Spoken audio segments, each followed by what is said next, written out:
Hello दोस्तों, राम राम सभी को। स्वागत है आप सभी का।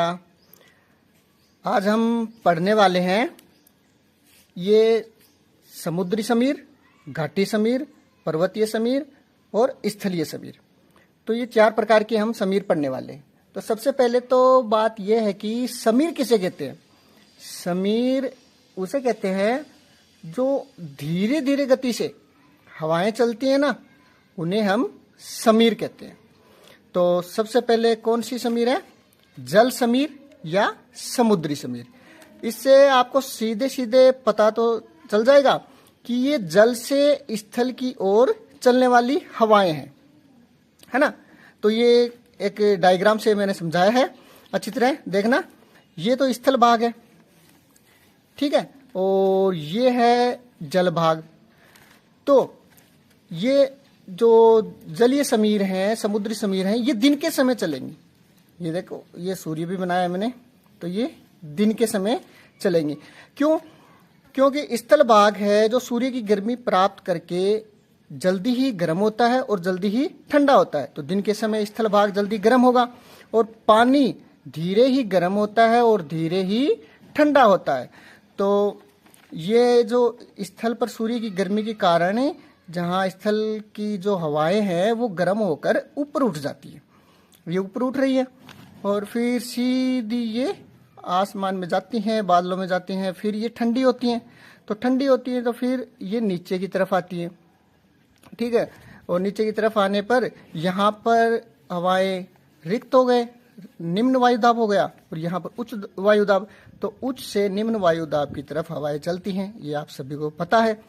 तो ये इस तरह से चलेंगी, है ना। तो ये समुद्री समीर कहाँ चलती हैं ये?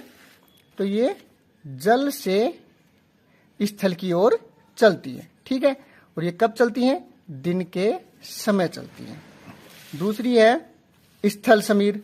तो ये कहाँ से कहाँ चलेंगी? ये स्थल से जल की ओर चलेंगी। इनका भी यही है कि ये जो स्थल समीर है ये रात के समय चलेंगी। ये चंद्रमा बनाया है, इससे याद रहेगा कि ये रात का समय है। स्थल भाग रात को जल्दी ही ठंडा होता है और जो जल भाग है वो धीरे धीरे ठंडा होगा।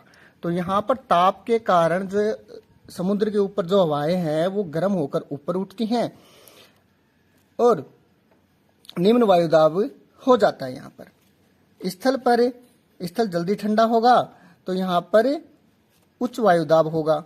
तो उच्च वायुदाब से निम्न वायुदाब की ओर हवाएं चलती हैं, तो स्थल से समुद्र की ओर चलेंगी। इस बात का ध्यान रखना। तो स्थलीय समीर रात के समय चलती है। स्थलीय समीर कब चलती हैं? रात के समय। जबकि जलीय समीर दिन के समय चलती हैं, ठीक है। और ये स्थल से समुद्र की ओर चलती हैं। अब आगे है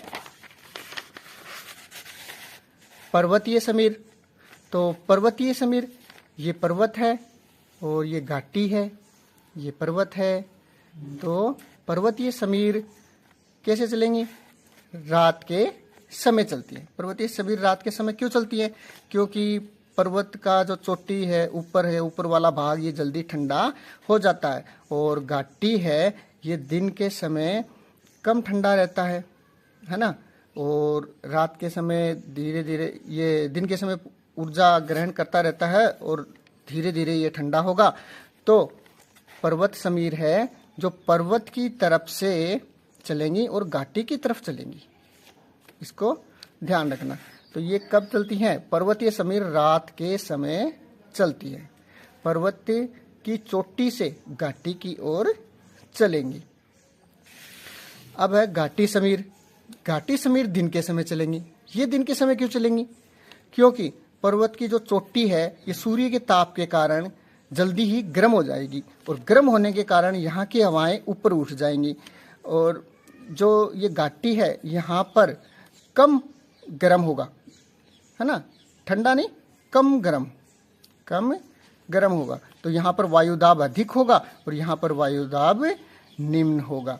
तो ये दिन के समय घाटी से पर्वत की चोटी की ओर जो हवाएं चलेंगी उन्हें हम घाटी समीर कहते हैं। और ये कब चलेंगी?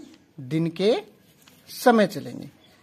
तो घाटी समीर दिन के समय चलती हैं और घाटी से पर्वत की चोटी की ओर चलती है। इससे तो ये समझ में आ जाता है कि घाटी समीर तो घाटी से पर्वत की ओर, पर्वत समीर पर्वत से घाटी की ओर, जल समीर जल से स्थल की ओर, स्थल समीर स्थल से जल की ओर। पर समस्या यहाँ आती है कि ये दिन में चलती हैं या रात में। तो ये विशेषकर ध्यान रखना कि घाटी समीर है वो तो दिन में चलेंगी, ठीक, और पर्वत समीर है वो रात के समय चलेंगी, और जो जलीय समीर है वो दिन के समय चलेंगी, और स्थल समीर है वो रात के समय चलेंगी।